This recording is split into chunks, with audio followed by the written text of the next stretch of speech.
In the summer of 1940, Europe held its breath. Norway and the Low Countries lay crushed beneath Nazi boots, and only one nation stood in Hitler's path. France had fallen. Poland was ash, a small island, scarred by war, but unbroken.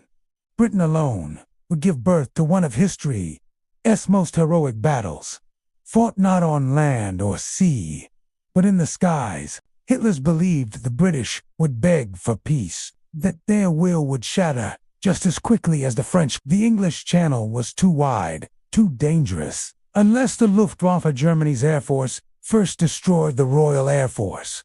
But he miscalculated, and that miscalculation, this was not just a battle, this was survival. This was the Battle of Britain. To invade Britain, Hitler needed the skies. The plan was codenamed Operation Sea Lion. It would begin with bombs, fire, and terror, and it would be answered by a generation of pilots barely out of school, led by Hermann Göring, a man as boastful as he was brutal. The Luftwaffe was a beast. Over 2,600 aircraft, battle-hawk, Air Chief Marshal of Fighter Command, strategic, stoic, brilliant. They believed Britain could be broken in 4 weeks. But Britain had radar, home advantage, and something no machine could match: the will to resist. At the heart of Britain's defense was a quiet man named Hugh Doughty. He didn't just want to fight, he wanted to outthink the enemy. Britain's secret weapon wasn't a plane, it was a tower. Before German bombers reached the shore, British fighters were already in the air. They slept in their uniforms, ate between dogfights. They watched friends fall, and flew again. A chain of early warning radar stations stretched across the southern coast, a system that could see into the future. It was the world's first air defense network, and it would prove to be the difference between invasion and independence. On July 10, 1940, the storm began. The few German bombers launched waves over the channel. Their targets: British convoys, radar stations, airfields. The skies above England became a battlefield of smoke trails, shattered wings, and young men flying into death. Again and again, German bombers struck in formation, escorted by Messerschmitt fighters. Their message was clear: surrender or burn. The Royal Air Force was outnumbered, outgunned, but never out. Fighter pilots, many just 19 or 20 years old, flew for 5, even 6 missions a day. But the RF, supported by ground crews, working through the night, struck back with every ounce of strength. To the people of Britain, they were angels. To the enemy, they were shadows. And to history, they would become. Churchill's voice echoed across radios and ruined cities. Never in the field of human conflict was so much owed by so many to so few. The Luftwaffe believed victory was near, but every bomb dropped on Britain only hardened its resolve. In fields and forests, schoolyards and cities, fire rained from above. Fuel was low. Planes were patched with tape. Men were exhausted, but they never gave in. It was not machines that won these early days. It was decisions, timing, bravery, and belief. Belief that the skies, no matter how dark, still belonged to the free. This was not just Britain's fight. It was civilization's edge, the line between light and darkness. If Britain fell, the world would follow. But Britain would not fall. The summer turned to fire. Frustrated by Britain's stubborn resistance, Adolf Hitler changed strategy on August 24, 1940. By accident or by design, a group of German bombers strayed from their military targets and dropped bombs on the heart of London. It was the moment everything changed. Hours later, the British Royal Air Force retaliated with a daring bombing raid on Berlin. The first time in history the Nazi capital had been hit. The message was unmistakable. This was no longer a battle for airfields. This was personal. The war had come home, enraged and humiliated. Hitler issued a chilling new order: eradicate British cities, burn them into the ground. shatter their morale. And with those words, the blitz began. Every night, for 57 consecutive nights, the skies over Britain glowed red. Thousands of German bombers unleashed hell on London, Birmingham, Coventry, Liverpool, and beyond. Warehouses, factories, railways, homes, nothing was spared. Flames reached 1,000 feet into the sky. The roar of vengeance above became the new lullaby of Britain. Air raid sirens screamed. Families huddled in underground shelters.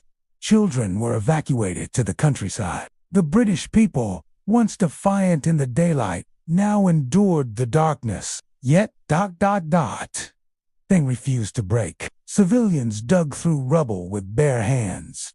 Firefighters battled infernos for hours. Nurses worked by candlelight in shattered hospitals. And above them all, the RAF still flew. The Luftwaffe thought the bombing would force surrender. Instead, it forged steel. Across Britain, a quiet courage bloomed. Postmen delivered mail through burning streets. Priests held services in the ruins of churches. Parliament never stopped meeting. Winston Churchill, never far from danger, walked among the bomb craters himself. His voice, now thunder to the nation, echoed through the BBC. We shall not flag or fail. We shall go on to the end. We shall fight in the air. We shall never surrender. It wasn't just a speech. It was a defiance turned to doctrine. Meanwhile, in the skies, a new tactic began to emerge. The Luftwaffe, believing the RAF had been weakened by the shift in targets, pushed even harder, flying deeper, bombing longer. But they were flying into a trap. By abandoning their strikes on radar and airfields, the Germans had given Britain a chance to rebuild and recover its air defenses. Now, British fighters, fueled, ready, and forewarned, began clawing back the skies. Spitfires and Hurricanes swarmed bombers before they reached their targets. German losses mounted. Crews who once flew with swagger now returned with empty cockpits. In Berlin, Gring fumed. He had promised Hitler a quick victory. Instead, he was losing the air war, and he was running out of pilots to replace the ones Britain kept sending to the sea. One Luftwaffe pilot later recalled, "We were lions in France, but in England, we were prey for all their numbers." The Germans could never match Britain's greatest advantage. Home British pilots who bailed out landed in friendly fields. German pilots who fell were captured or drowned. The psychological toll was enormous, and so, day after day, the RAF endured. Teenagers flew into dogfights against seasoned German aces. Mechanics worked 20-hour shifts to keep battered aircraft flying. Commanders studied radar signals and weather reports like sacred scripture. And still, night after night, the bombs fell. Coventry was nearly a race. Liverpool's docks became graveyards. In London alone, over 30,000 civilians would die before the war's end. But the spirit of resistance never died. The more Hitler bombed, the more determined the British became. It was a paradox he never understood. The fires, he said, only illuminated the resolve of. As bombs fell and cities burned, something extraordinary was happening behind the scenes. While the world saw flames, Britain was building something far more dangerous to the Nazi war machine. At secret airfields, in radar bunkers, and decoding rooms, hidden beneath country estates, a new kind of war was being fought. One that wouldn't rely on numbers, but on brilliance. And that brilliance began with a system known simply as Chain Home. Stretching across the southern coast, Chain Home was Britain's early warning radar network. A technological marvel decades ahead of its time, using radio waves to detect incoming aircraft up to 120 miles away. This chain of tall, clunky-looking towers gave Britain something Germany never had. Time. Time to scramble fighters. Time to plan interceptions. Time to prepare a counterattack before a single enemy plane crossed the channel. Radar operators, often young women, stared into green glowing screens. plotting incoming waves like chess moves on a vast, invisible board. Each dot was death in motion, but each signal meant a chance to stop it. And behind those radar signals came the men and machines of fighter command, guided by a central system so effective it would become the blueprint for modern air defense. This was Dowding's genius. The integration of radar, radio, and rapid response squadrons. He didn't just defend the skies. He turned Britain into one unified machine of survival. While Gring still believed in brute force, Britain was rewriting the rules of air combat. Now, every time the Luftwaffe launched a raid, they found British fighters already waiting. The hunter had become the hunter, and while radar gave Britain eyes, it was the aircraft that delivered the punch. The Supermarine Spitfire, fast, elegant, and deadly, became a legend. Pilots spoke of it like a living being. It could outturn, outclimb, and outgun the German Messerschmitt Bf-109s in a close fight. Alongside it, the Hawker Hurricane, tougher and more stable, tore into German bomber formations with merciless precision. Together, they formed a symphony of defense, speed and strength, finesse and fire. But aircraft alone couldn't win. It was the people. Ground crews working in mud and darkness, patched holes with canvas and hope. Radio operators passed messages faster than any machine. WAAF officers charted squadrons on massive wall maps with wooden sticks, tracking the sky like it was a living organism. And all the while, enemy planes roared overhead. It was not just a battle for air superiority. It was a battle for... Britain wasn't just fighting back, it was outsmarting the Reich. Meanwhile, morale on the German side began to crack. The Luftwaffe had expected an easy victory, not a war of attrition. Pilots were exhausted, flying long missions into the teeth of an alert enemy. Bombers fell from the skies in alarming numbers. Some crews flew with fear in their bones. And Gring, his promises had become a joke even to his own men. He'd claimed that not a single British bomb would fall on Berlin. And yet, they had. Again and again, German citizens now experienced the same fear their leader had tried to export. The illusion of Nazi invincibility was beginning to fracture, and back in Britain, Churchill watched it all unfold with steely resolve. He knew the cost was high. Every air raid brought new graves, but every day Britain stood was another day.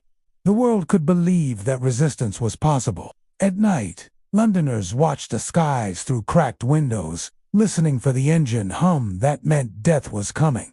But they also knew that somewhere above, brave pilots flew toward those hums. The sky had become a theater of hope, one filled with contrails, cannon fire, and courage. The turning point came quietly. There was no single victory parade, no banner headline. But in the last week of September 1940, the Luftwaffe's losses became unsustainable.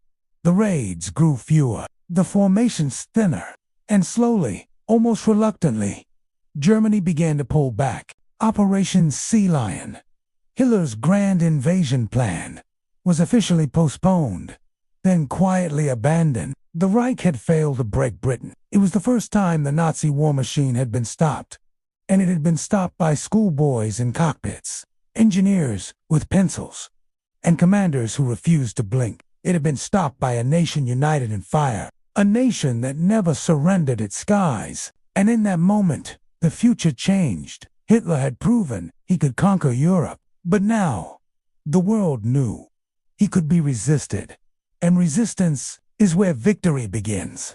The wind had changed. By October 1940, the skies above Britain, once filled with the angry roar of German engines, had begun to grow quiet.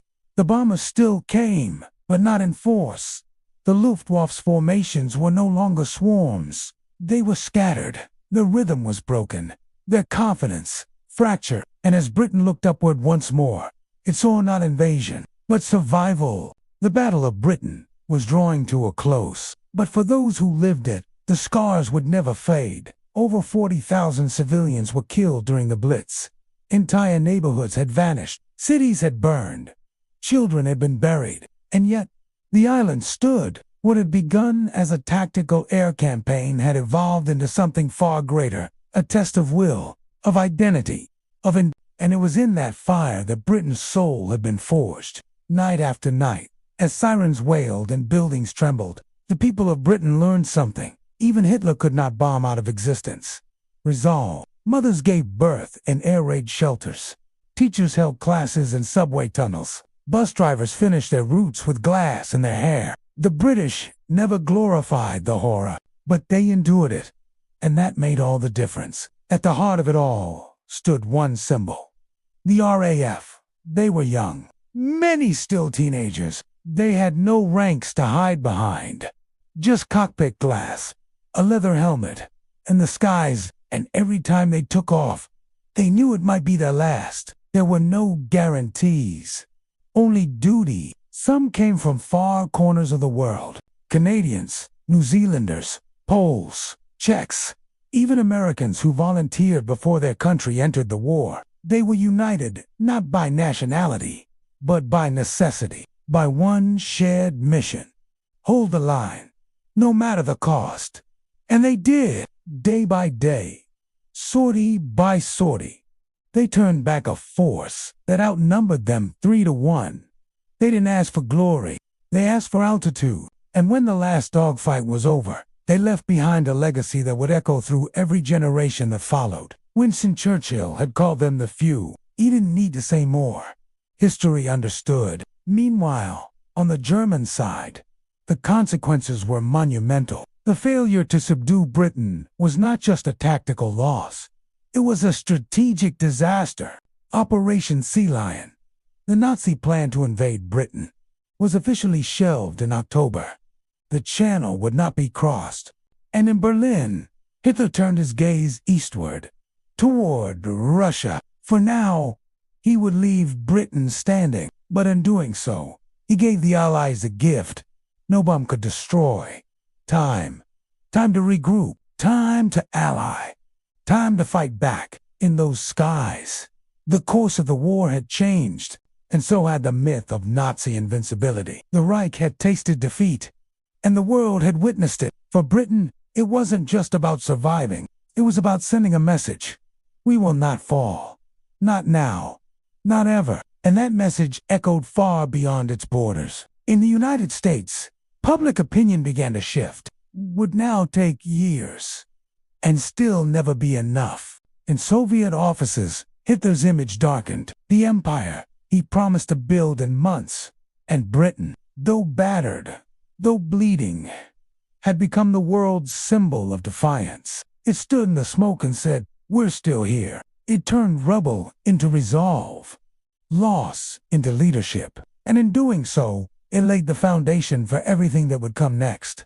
The global alliance, the liberation of Europe. But it all started here in the summer of 1940, when the skies became a battleground and the clouds hid more than rain.